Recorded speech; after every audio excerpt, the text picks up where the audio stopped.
Hi guys, you are most welcome in my channel. Friends, today we shall study the famous poem She Dwelt Among the Untrodden Ways, which is written by the greatest poet William Wordsworth. आज हम William Wordsworth की एक प्रसिद्ध कविता she dwelt among the untrodden ways का अध्ययन करेंगे। तो फ्रेंड्स, इस पोएम के हम मेन पॉइंट्स पढ़ेंगे कि आखिर इस पोएम के मेन पॉइंट्स क्या हैं। This poem was written in 1798।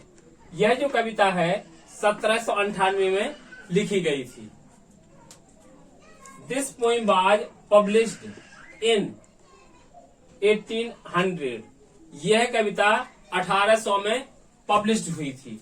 और नेक्स्ट पॉइंट है this poem was written at Goslar in Germany.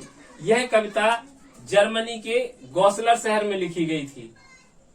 This poem has 3 stanzas of 4 lines each. और इस कविता में 3 स्टैंजा हैं और प्रत्येक स्टैंजा 4 लाइन्स का है। इस तरह से कुल मिलाकर इसमें 12 लाइन्स हैं।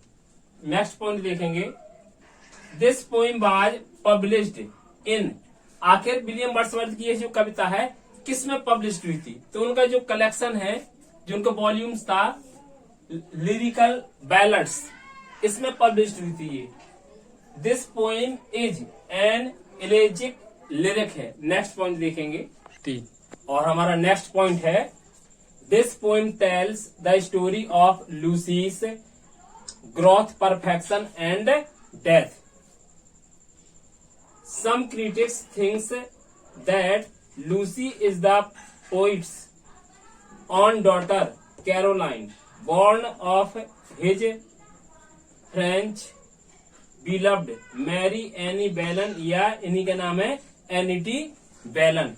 और जो कैरोलाइन है उनकी पुत्री थी, जो उनकी फ्रांसीसी फ्रेंच उनकी बिलव्ड थी, उससे हुई थी। कहते हैं कि जो लूसी पोएम इन्होंने जो लिखी है, जो 5 सीरीज है लूसी पोएम की, तो ऐसा क्रिटिक्स मानते हैं कि जो लूसी नाम दिया है उन्होंने कैरोलाइन को नाम दिया है।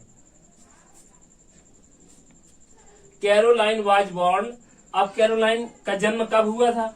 एट, और कहां पर हुआ था देखें, at Orleans, Blois, France, on December 15, 1792 में हुआ था। इस तरह से लूसी जो ग्रुप की है जो सीरीज है 5 पॉइंट्स है। इसके बाद मैं आपको ये 5 पॉइंट्स बता देता हूँ कि कौन कौन सी हैं। और हमारा जो नेक्स्ट पॉइंट है, मैं इसमें आपको बताने जा रहा हूँ फ्रेंड्स कि लूसी सीरीज की पॉइंट्स कौन कौन सी हैं, क्योंकि अक्सर कंपटीशन में पूछा जाता है कि इनमें से कौन सी लूसी सीरीज की पोइम है या नहीं है। जब आपको नॉलेज होगा कि लूसी सीरीज की कौन कौन सी पॉइंट्स है, तभी आप बता पाएंगे। तो आइए हम नेक्स्ट पॉइंट में यही देखेंगे कि लूसी सीरीज की पोइम्स कौन सी हैं। The Lucy poems are a series of 5 poems. जो लूसी सीरीज में जो कुल टोटल कविताएं आती हैं वो 5 आती हैं। और 5 कौन कौन सी हैं वो देख रहे हैं आप। पहला है strange fits of passion have I known, she dwelt among the untrodden ways, I travelled among unknown men. 3 years she grew in sun and shower, I slumber did my spirit seal। इस तरह से 5 points है, लेकिन कभी कभी एक poem और है, उसके बारे में विचार करते हैं कि शायद ये पोइम होंगी। जैसे हम सोचते हैं एक पोइम है हमारी लूसी गिरे, लेकिन इस पोइम को इस सीरीज में नहीं माना जाता है। और ये सारी की सारी जितनी भी पोइम्स हैं, ये 5 पोइम्स हैं जो लिरिकल बैलड्स का जो 2nd एडिशन आया था। देखें, जो लिरिकल बैलड्स का जो 2nd एडिशन आया था, ठीक है, 2nd एडिशन आया था जो अब विचार करने कि सेकेंड एडिशन कब आया था, सोचा आपने, बताइए। सही सोचा आपने, 1800 में आया था ये। कब आया था ये? 1800 में आया था। चलिए इसके बाद हम आगे देखते हैं। आइए फ्रेंड्स, इस पोइम का हम हिंदी में समरी पढ़ेंगे, सारांश पढ़ेंगे। इसके बाद हम इस पोइम को लाइन बाय लाइन इसका भावार्थ देखेंगे। प्रस्तुत कविता she dwelt among the untrodden ways प्रकृति के महान पुजारी विलियम वर्ड्सवर्थ जी के द्वारा रचित है। यह कविता 1798 में लिखी गई थी तथा 1800 में लिरिकल बैलेट्स में पब्लिश्ड हुई थी। यह कविता लूसी श्रृंखला की कविताओं में शामिल है। लूसी ऐसे मार्गों से घिरे हुए एक स्थान पर रहती थी जिन मार्गों पर बहुत कम लोग आते जाते थे। उसकी कुटिया डब नदी के किनारे थी।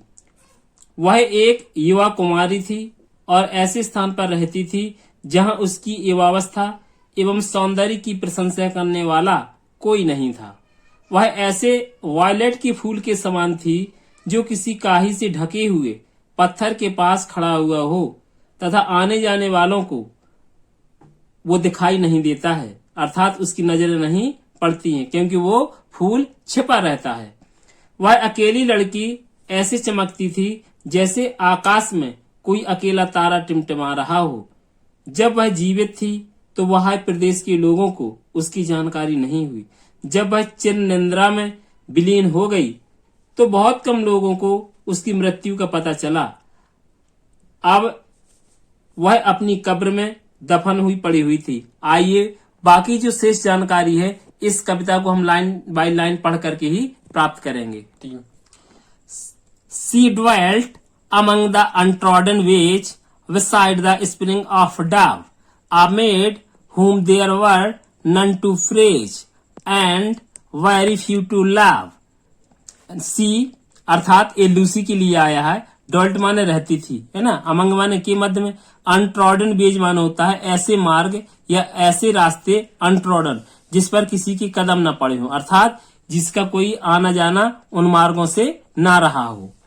बिसाइड माने होता करीब, और स्प्रिंग्स ऑफ डब, है ना। ए स्प्रिंग्स यहाँ पर नदी के लिए आया है, डब नदी है, नदी का नाम है। तो देखते हैं इन दोनों लाइनों का अर्थ क्या है। She dwelt among the untrodden ways, अर्थात वो लूसी नाम की जो बच्ची थी ऐसे मार्गों से घिरे हुए स्थान पर रहती थी जहां पर लोगों का आना जाना बहुत कम था, या कह सकते हैं आना जाना ही नहीं था। Beside the springs of dub, और जो लूसी नाम की वो बच्ची थी जो डब नामक जो नदी बहती थी उसकी बिसाइड माने करीब या पास, उसके पास ही रहती थी। आ मेड, मेड आया है अनमैरिड, अर्थात लूसी के लिए आया है, वो जो कुंवारी बच्ची थी।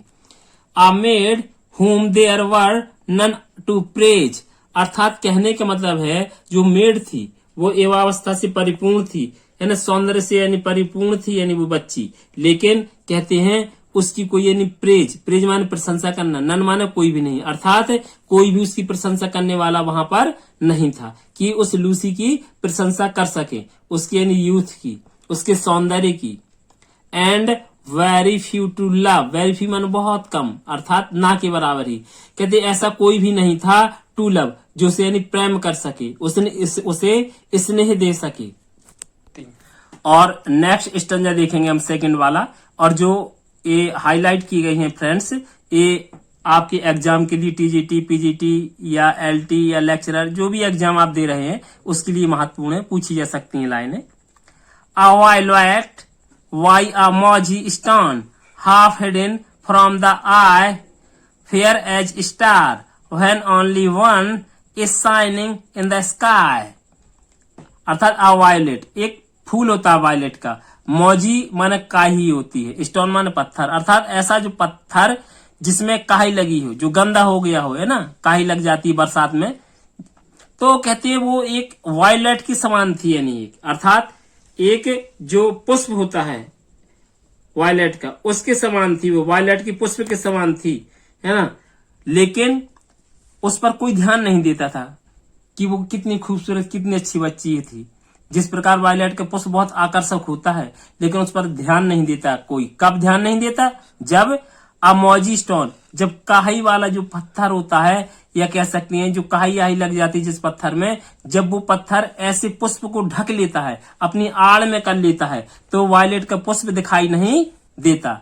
वही दिखाया गया है नीचे, हाफ हिडन फ्रॉम द आई, क्योंकि हाफ हिडन माने आधा छिपा हुआ, आई माने नजरें, आंखें, क्योंकि वो लोगों की नजरों से क्या होता है, छिपा हुआ होता है, लोगों की नजरें उस पर नहीं पड़ती हैं कि कितना अच्छा वायलेट का फूल है। इसी प्रकार लूसी के लिए यहाँ कभी कंपेयर करता है कि वो वायलेट की पुष्प के समान थी, लेकिन वो छुपी हुई थी कि लोगों ने कभी उस पर नजरें नहीं डाली, अर्थात उसे कभी यानी देखा ही नहीं। और जबकि वो बच्ची कैसी थी, देखें कितनी अच्छी इसमें सिमिली का यूज किया गया है, फेयर एज स्टार, और इतनी ही बिल्कुल फेयर थी, इतनी ही खूबसूरत थी, इतनी ही चमकीली थी, जैसे क्या होता है स्टार होता है, बिल्कुल सफेद उज्जवल, उसी प्रकार से लूसी भी थी। When only one is shining in the sky, जैसे कोई यानी एकमात्र आकाश में क्या होता है, कोई स्टार होता है ना, शाइनिंग माने चमकना, स्काई माने आकाश, आकाश में चमकता है ना, बिल्कुल कह सकते हैं अपनी ब्राइटनेस फैलाता है, कोई एक स्टार जब आकाश में दिखाई देता है ना, चमकता है, कहते उसी और अपनी उज्ज्वलता को चारों ओर बिखेरता है, उसी प्रकार कवि कहता है कि जो लूसी थी फेयर एज स्टार, उसी प्रकार लूसी भी उतनी ही खूबसूरत थी जैसे कोई चमकता हुआ आकाश में कोई तारा होता है। She lived unknown and few could know when Lucy ceased to be what she is in her grave, and oh the difference to me। और कवि कहता है सी लिव्ड अननोन, अर्थात कहने का मतलब है वो कैसी रहती थी, अननोन, कोई उसे ज्ञात नहीं था, अननोन माना ज्ञात ना होना, अज्ञात, वो ऐसे रहती थी उसके बारे में किसी को जानकारी ही नहीं थी। एंड फ्यू कुड नो, लगता बहुत ही कम लोग उसके बारे में जानते थे। और when Lucy ceased to be, और कहते लूसी जब यानी क्या हो गई, सीज्ड हो गई, दिवंगत हो गई, है ना, एक्सपायर हो गई, मर गई, तो कहते few could know when Lucy ceased to be, कहते बहुत कम लोगों को ही उसके बारे में पता चला कि अरे लूसी नाम की यानी एक खूबसूरत बच्ची थी, एक भोली भाली बच्ची थी जो क्या हो गई है, सीज्ड हो गई है, दिवंगत हो गई है। व्हाट, लेकिन कवि कहता है सी इज इन हर ग्रेव, अब वह अपनी कब्र में दफन हो चुकी है, ग्रेव मन होती है कब्र, कहते एंड ओह अरे द डिफरेंसेस टू मी, और कवि क्या करता है, कहता है मुझे उसकी यानी बहुत याद आती है, किसकी, लूसी की। और कहते जब मैं डब नामक जो नदी की यानी जो बहता है, स्प्रिंग्स बहता है, या जो डब नदी यानी जो बहती है, कहते उसके पास जब कभी मैं खड़ा होता हूँ तो कहता उस लूसी की यानी किसको, कुटिया को मैं देखता हूँ, और उसकी जो यानी क्या होती हैं, कहते जो यादें होती हैं, उसकी जो मेमोरीज होती हैं, कहते मुझे यानी उसकी याद आती है उस लूसी की, है ना। और इस तरह से फ्रेंड्स इसमें लूसी के बारे में वर्णन किया गया है, जो बहुत खूबसूरत अच्छी यानी कविता है। ठीक है, आई होप ठीक है कि आपको ये पसंद आई होगी, और आपके लिए आने वाले एग्जाम में ये निश्चित ही आपके लिए मददगार होगी, क्योंकि जितने भी आपके जो मैं पॉइंट्स आपके लिए यही पढ़ा रहा हूँ, जिससे कि आपको आने वाले एग्जाम में आपको मदद मिल सके। और मेरी विशेष भी है कि आप टीजीटी, पीजीटी या एलटी या लेक्चरर जो भी तैयारी कर रहे हो, मैं यही कामना करता हूँ भगवान से कि आप लोग भी यानी सिलेक्ट हो, क्योंकि मैं तो पहले ही यानी सिलेक्टेड हो चुका हूँ, है ना। थैंक्स।